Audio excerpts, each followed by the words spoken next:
Bonjour à tous et bienvenue sur boursicoté.com pour cette nouvelle analyse technique du CAC 40 en clôture avec au final une grosse séance de baisse aujourd'hui. Alors hier je vous indiquais un avalement baissier, on avait un gap haussier, on avait totalement englobé la bougie précédente, mais on était revenu ici sur une zone à 8042 points qui ne permettait pas d'envisager une telle accélération. Eh bien on l'a franchi cette zone des 8042 points sur gap baissier, le gap a quasiment été comblé, si ce n'avait pas été les dividendes, eh bien il l'aurait été, mais là il reste quelques dixièmes de points. Et donc au final on a poursuivi l'impulsion qui a eu lieu hier, avec donc une rupture de l'objectif qui était pour aujourd'hui des 7975 points, et on se rapproche dangereusement de la zone ici des 7910 points. Donc c'est une phase d'accélération baissière, et donc au terme de cette séance, eh bien le CAC 40 clôture à 7935,03 et perd 1,52% par rapport à la clôture de la séance précédente. Donc il s'agit effectivement d'un bel enfoncement. Au niveau des indicateurs techniques, eh bien nous sommes dans une configuration qui confirme la baisse. Les histogrammes du MACD sont toujours sur une évolution négative dans la partie inférieure de leur zone d'évolution.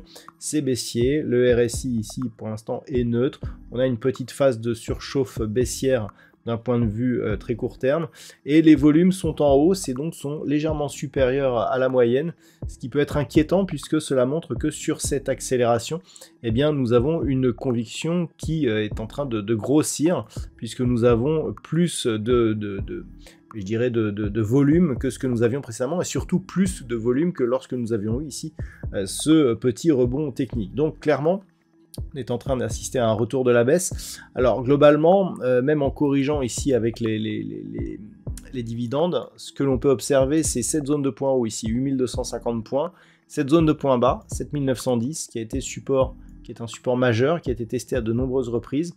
Demain, si cette zone venait à être cassée et franchie d'une manière pérenne, eh bien on peut s'attendre à une nouvelle accélération, et donc là à des objectifs qui seraient bien revus à la baisse, puisqu'il faudrait que l'on reporte ici l'amplitude que l'on a entre 7910 et 8250, à savoir 340 points, eh bien sous cette zone, ce qui nous emmènerait à 7570 à peu près, donc grossièrement un objectif ici sur cette zone des 7577 points d'un point de vue moyen terme. Donc ça ouvre des perspectives assez fortement baissières. Donc pour l'instant, on reste au-dessus de cette zone. Par rapport à cela, eh bien, je dirais qu'on a quand même des secteurs au niveau entreprise qui souffrent. Alors au niveau du palmarès, nous n'avons que 3 valeurs dans le vert aujourd'hui. Renault qui gagne notamment 3,21%, Michelin et Thales sont sur des hausses nettement inférieures, à peine au-dessus de l'équilibre, 0,33 pour Michelin, 0,03 pour Thales. Au niveau des plus fortes baisses, par contre là on a de forts chiffres. Alors bon, on a aussi des dividendes, mais Crédit Agricole perd 7,41%, Edenred moins 4,31%, Capgemini, ArcelorMittal sont autour de 3,2 et LVMH moins 2,84. Alors on a un secteur du luxe aussi qui est plutôt en queue de classement, ce qui, comme je vous l'indiquais déjà ce matin, a tiré et a contribué à tirer l'indice parisien vers le bas. Donc du point de vue de la configuration technique, c'est cette zone ici, des 7910 qu'il va falloir craindre. Un rebond sur celle-ci nous laisserait d'un point de vue moyen terme dans ce range, c'est-à-dire une évolution horizontale ici entre cette zone donc des 7910 et la zone de point haut à 1250 points, mais grossièrement je dirais que pour l'instant c'est assez incertain, et c'est vraiment cette zone ici, les 7910 points, qui va nous dire si effectivement on rebondit ou alors on inscrit ici une nouvelle accélération, et donc une dynamique qui deviendrait baissière. Alors comme tous les jours actuellement, il faut bien entendu relativiser. Vous voyez que la vue sur le CAC 40 Global Return est totalement différente. Certes, ce qui est intéressant, et ce que l'on retrouve dans ces deux analyses, c'est que on trouve ici la rupture de cette zone qui était précédemment zone de résistance ici, donc sur le cash return, le global return, pardon, 24 950 points. Et qu'on l'avait franchi, cette zone était support, et puis on avait la moyenne mobile 20 exponentielle. Là, on l'a franchi sur gap, on a franchi la zone des 24 950 points, donc clairement, le signal baissier, il existe. Mais vous voyez que la rupture des 7 910 points sur le CAC, qui correspond ici à cette zone de support, hein, vous le verrez tout à l'heure quand je reviendrai sur l'indice, eh bien, on en est relativement loin, hein, 23 970 points, grossièrement.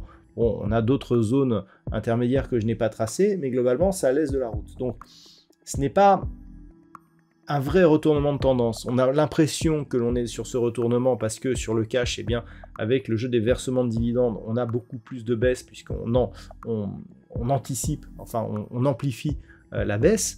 Mais grossièrement, si on regarde d'un point de vue technique et d'un point de vue valeur surtout, on ne perd pas grand-chose. On reste même dans une dynamique qui est toujours haussière. On le voit ici, on a eu ici cette dynamique ici. Ensuite, on est rentré ici dans cette zone de range, mais avant de tenter une sortie par le bas, on a tenté une cassure vers le haut. Ici, on a inscrit de nouveaux points hauts historiques, ici bien au-dessus des précédents qui avaient été marqués fin mars, début avril. Donc il faut se souvenir de ça. Toujours est-il qu'effectivement on franchit la moyenne mobile 20 exponentielle, qu'il y a un signal baissier et que sur une poursuite ici, alors sur une perte d'environ 1% supplémentaire, on viendrait là ici au contact de la bolle inférieure et que les choses effectivement pourraient commencer à changer au niveau de la tendance, mais grossièrement, eh bien vous voyez la zone équivalente aux 7910 sur le cash, on le voit bien ici, voilà, on en est beaucoup plus loin. Donc, il va falloir quand même surveiller parce qu'on va avoir un effet mémoire de prix sur la cassure de ce niveau. Si les cours restent au-dessus, clairement, on reste dans une neutralisation, mais d'une dynamique qui reste potentiellement haussière. Et pour repasser, j'irai dans une zone moins dangereuse, il faudrait revenir ici au-delà des 8042 points pour espérer avoir, je dirais, s'éloigner un petit peu de cette zone de danger. Voilà donc ce que l'on peut dire sur cette analyse technique du CAC 40, sachant ici qu'une rupture de la zone des 7910, même si on relativise avec le global return, eh bien, pourrait provoquer une phase d'accélération.